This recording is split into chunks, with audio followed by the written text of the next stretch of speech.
చాలామంది గొప్ప యాక్టర్లు ఉంటారు, వాళ్ళందరూ కూడా వాళ్ళు తెర మీద బాధపడుతూ మనల్ని బాధ పెడతారు. కానీ లోపల ఉన్న ఫీల్ని వాళ్ళు ఫీల్ అవుతూ తన మనసు లోపల అంతర్గతంగా ఏమి ఫీల్ అవుతారో దాన్ని కళ్ళ ద్వారా మాత్రమే చూపిస్తూ మనల్ని కంటదరి పెట్టించే విధంగా చేశాడే, అది పరిపూర్ణమైనటువంటి నటన, పరిపక్వత ఉన్నటువంటి నటన.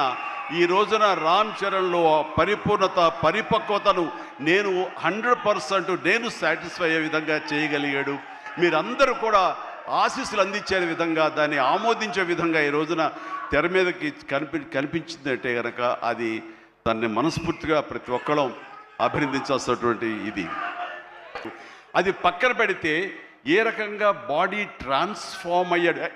ఒక్క నిమిషం ఆగండి, మీరు బాధ్యతగా వినండి. నేను చెప్పే విషయాలు మీ అందరిని కూడా మోటివేట్ చేసే విషయాలు, అందుకనే మీరు క్రమశిక్షణతో ఉండండి. Thank you very much. Please ఒక నిమిషం.